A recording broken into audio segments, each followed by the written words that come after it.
Hello friend, কেমন আছেন? আশা করি খুবই ভালো আছেন। তো আজকে আবারও অসাধারণ কিছু কিচেন টিপস শেয়ার করবো। আশা করছি টিপসগুলো আপনাদের অনেকটা কাজে আসবে। তো আমাদের প্রত্যেক গৃহিণীদের বেশিরভাগ সময় কেটে যায় রান্নাঘরে। আর এই রান্নাঘরের কাজ যদি আমরা একটু বুদ্ধি খাটিয়ে করতে পারি, তাহলে কিন্তু খুব অল্প সময়ের মধ্যে প্রত্যেকটা কাজ যেমন আমরা করে নিতে পারবো, তেমনি কিন্তু অনেকটা টাকাও বাঁচিয়ে নিতে পারবো। তো সেরকমই কিছু টিপস কিন্তু আজকে ভিডিওতে শেয়ার করবো। আশা করছি টিপসগুলো আপনাদের অনেকটা কাজে আসবে। তা চলুন দেখে নেওয়া যাক প্রথম টিপস। দেখুন, আমরা প্রত্যেকে কিন্তু বাজার থেকে এরকম ছোটো ছোটো রসুন কিন্তু অনেক সময় দেখবেন কিনে নিয়ে আসি। তাই এরকম রসুন কিনে নিয়ে আসলে কী হয়, এগুলো কিন্তু ছাড়াতে অনেকটা টাইম লেগে যায়। তা আমাদের অনেকটা কিন্তু সময়ও চলে যায় বা আমাদের অনেকটা কষ্টও হয়। তো আজকে আমি আপনাদের দেখাবো এরকম ছোটো ছোটো রসুন আপনারা কিন্তু মিনিটের মধ্যে ছাড়িয়ে নিতে পারবেন। কেজি কেজি রসুন আপনারা 2 মিনিটের মধ্যে কিন্তু ছাড়িয়ে নিতে পারবেন। তা কীভাবে? আপনারা প্রথমে কী করবেন, রসুনগুলো এভাবে কিন্তু ছাড়িয়ে নেবেন। এভাবে খোলা শুদ্ধ কিন্তু কোয়া থেকে ছাড়িয়ে নেবেন। ছাড়ানোর পর তারপর আপনারা কী করবেন, নিয়ে নেবেন একটা পাত্রতে রসুনগুলো নিয়ে আপনারা নিয়ে নেবেন উষ্ণ গরম জল। উষ্ণ গরম জল নিয়ে আপনারা এভাবে রসুনের উপরে দিয়ে রাখবেন। এটা দিয়ে 5 থেকে 10 মিনিট রাখবেন। মানে জলটা ঠান্ডা হওয়া পর্যন্ত কিন্তু অপেক্ষা করতে হবে। যখন দেখবেন জলটা ঠান্ডা হয়ে গেছে তখন আপনার কী করবেন, হাত দিয়ে এভাবে একটু রগড়াবেন। এভাবে রগড়ালে দেখবেন খুব সহজে কিন্তু এই রসুনের মানে রসুন থেকে খোলাগুলো কিন্তু একদম উঠে যাবে। তো দেখুন, এখানে কিন্তু হাত দিয়ে ডলার সঙ্গে সঙ্গে কিন্তু খোলাগুলো উঠে আসছে। এভাবে কিছুক্ষণ ডলার পর এটা আপনারা জল দিয়ে ধুয়ে ফেলবেন। ধুয়ে ফেললে দেখবেন আপনাদের রসুন একদম পরিষ্কার হয়ে যাবে। কেজি কেজি রসুন আপনারা কিন্তু সামান্য এই টিপসটা ফলো করে পরিষ্কার করে নিতে পারেন। তো অসাধারণ একটা আইডিয়া, এটা চাইলে আপনারা কিন্তু ফলো করে দেখতে পারেন। তো এরপরে চলে যাবো আমি আর একটা টিপসে। তো দেখুন, আমাদের প্রত্যেকের বাড়িতে কিন্তু এরকম প্লাস্টিকের ঢাকনা কিন্তু থাকে। তো এগুলো কী করি, আমরা হয়তো ফেলে দিই, কিন্তু এগুলো ফেলে না দিয়ে এই ঢাকনা দিয়ে অসাধারণ অসাধারণ কিছু কাজে কিন্তু আমরা লাগাতে পারি। তা কী কাজ? তা সেরকম একটা কাজ কিন্তু আজকে ভিডিওতে শেয়ার করব। তা আপনারা কী করবেন, প্রথমে ঢাকনাটা এভাবে কাঁচি দিয়ে একটু গোল করে এভাবে কেটে নেবেন। তা আমি পুরোটা ভালোভাবে কেটে নিচ্ছি। কেটে নিয়ে তারপর আমি আপনাদের দেখাচ্ছি।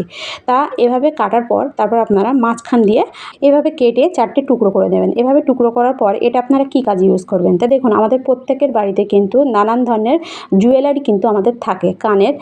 তা আমরা কী করি, হয়তো এভাবে রেখে দিই, যেকোনো জায়গায় কিন্তু এভাবে রেখে দিই। তো এটা কী হয়, হয়তো একটা হারিয়ে যায়, একটা থেকে যায়। তা আমরা যদি এভাবে এখানে ওখানে না রেখে এরকম কৌটোর ঢাকনাগুলো দিয়ে এরকম যদি একটা বানিয়ে এতে এভাবে যদি আমরা কানেরগুলো রাখতে পারি, তাহলে দেখবেন আমাদের কানেরগুলো আর হারাবেও না, আর এটা কিন্তু খুব সুন্দরভাবে এক জায়গায় থেকে যাবে। তা দেখুন কতটা সুন্দর লাগছে। তো এভাবে আপনারা কৌটোর ঢাকনা ফেলে না দিয়ে এই টিপসটা কিন্তু ফলো করে দেখতে পারেন।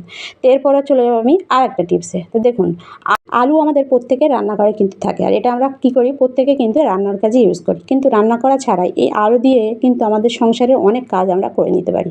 তা সেরকম একটা টিপস কিন্তু আজকে ভিডিওতে শেয়ার করবো। আশা করছি টিপসটা আপনাদের অনেকটা কাজে আসবে। তা আপনারা কী করবেন, আলুটা প্রথমে এভাবে মাঝখান দিয়ে কেটে নেবেন। কাটার পর একটা কাঁটা চামচ নিয়ে এভাবে অসংখ্য দাগ টেনে নেবেন, যাতে রসটা ভালোভাবে বেরিয়ে যায়। বাড়ানোর পর তারপর আপনারা নিয়ে নেবেন লবণ দিয়ে এভাবে কিন্তু এভাবে একটু চেপে চেপে এতে দিয়ে দেবেন। এটা দেওয়ার পর এটা আপনারা কী কাজে ইউজ করবেন? তো দেখুন, আমাদের প্রত্যেকের বাড়িতে কিন্তু আমরা ঘরের মধ্যে এভাবে বাছাকটা করি। দেখবেন যেখানে বাছাকটা করি সেখানে কিন্তু এরকম একটা লালচে দাগ হয়ে যায়। এটা কিন্তু সাবান সার্ফ দিয়ে ঘষাঘষি করলেও কিন্তু উঠতে চায় না।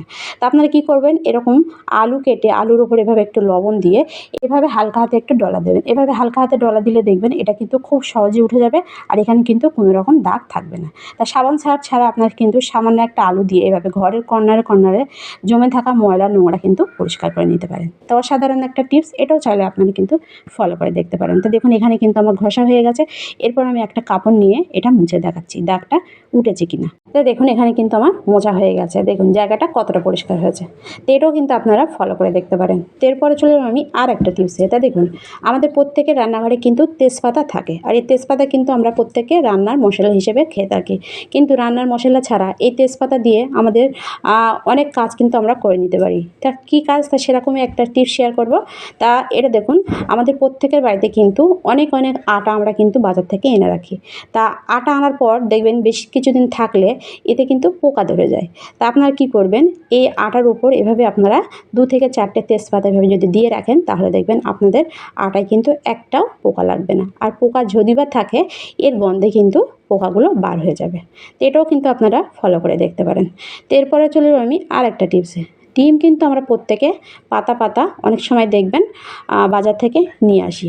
তো অনেক সময় দেখবেন পেটি ডিম নিয়ে আসলে পেটির মধ্যে দেখবেন অনেক ডিম কিন্তু পচা থাকে। আমরা কিন্তু কোনটা পচা আর কোনটা ভালো কিন্তু বুঝতে পারি না। তো আজকে ভিডিওতে আমি আপনাদের দেখাবো খুব সহজে আপনারা কিভাবে বুঝবেন কোন ডিমটা পচা আর কোন ডিমটা ভালো। তো আপনারা কি করবেন, নিয়ে নেবেন একটা পাত্রতে জল ভরে নিয়ে আপনারা ডিমগুলো এভাবে জলের মধ্যে দিয়ে দেবেন। এভাবে দেওয়ার পর যে ডিমটা ডুবে যাবে সেটা কিন্তু ভালো, আর যে ডিমটা ভেসে উঠবে সেটা কিন্তু পচা।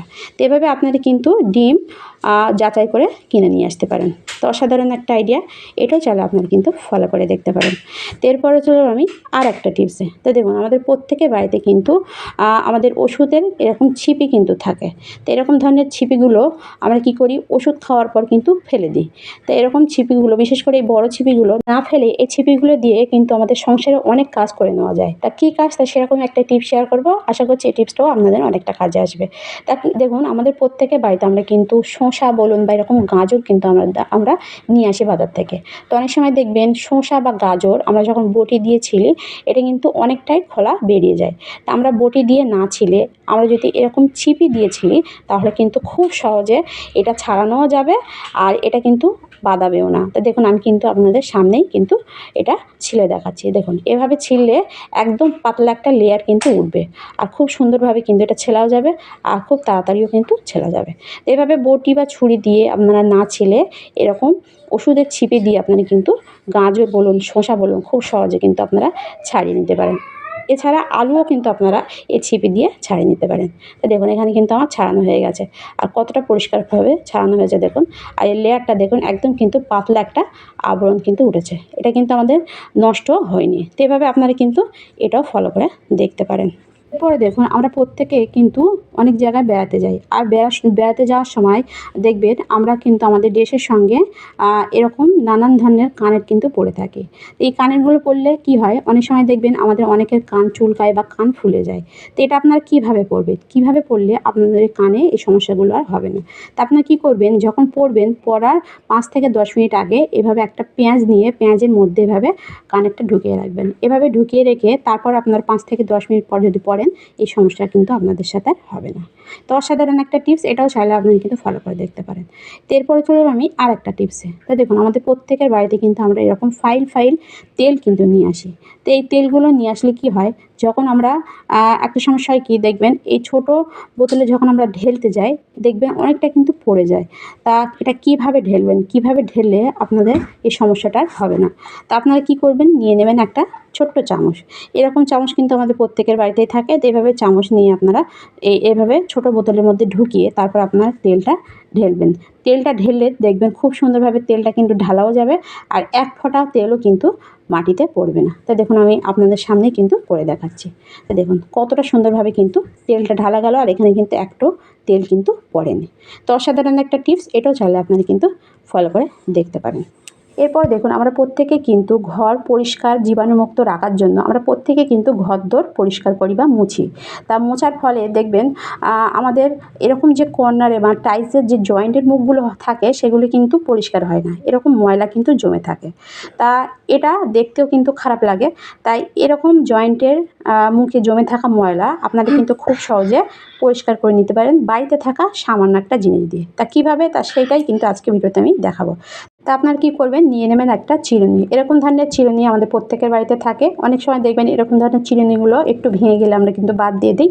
তো এরকম ধরনের চিরুনি আপনারা নিয়ে নেবেন, নিয়ে তারপর আপনারা নিয়ে নেবেন একটা ছোট্ট মোজা। বাদ দেওয়া মোজা আপনারা কিন্তু নিয়ে নিতে পারেন। নিয়ে আপনারা এভাবে চিরুনির মধ্যে এভাবে ঢুকিয়ে নেবেন। এভাবে ঢোকানোর পর তারপর আপনারা নিয়ে নেবেন কলগেট বা শ্যাম্পু বা যে কোনো ক্লিনার কিন্তু আপনারা নিয়ে নিতে পারেন। নিয়ে যেখানে দেখবেন এই জয়েন্টের মুখে এরকম ময়লা থাকে সেই সব জায়গায় মানে সেই জায়গাটা আপনার কী করবেন, এভাবে একটু কলগেট বা শ্যাম্পু বা ক্লিনার আপনারা একটু লাগিয়ে দেবেন। লাগিয়ে দিয়ে এর উপরে একটু সামান্য একটু জল দেবেন। আর এই মানে চিরুনির ওপরেও কিন্তু মোজাটা একটু জল দিয়ে ভিজিয়ে নেবেন। নেওয়ার পর আপনারা কী করবেন, এটা দিয়ে এভাবে একটু ঘষবেন। এভাবে ঘষলে দেখবেন খুব সুন্দরভাবে কিন্তু এই জয়েন্টে মুখে জমে থাকা নোংরা ময়লা কিন্তু খুব সুন্দরভাবে উঠে যাবে আর এখানে কিন্তু একটু ময়লা থাকবে না। তা দেখুন এভাবে আপনারা একটু ডলা দেবেন। এভাবে ডলা দিলে দেখবেন ময়লাগুলো খুব সুন্দরভাবে উঠে আসবে। এভাবে কিছুক্ষণ ডলার পর তারপর আপনারা কী করবেন, একটা কাপড় দিয়ে মুছে ফেলবেন। মুছে ফেললে দেখবেন সেই জায়গাগুলো একদম কিন্তু পরিষ্কার হয়ে গেছে।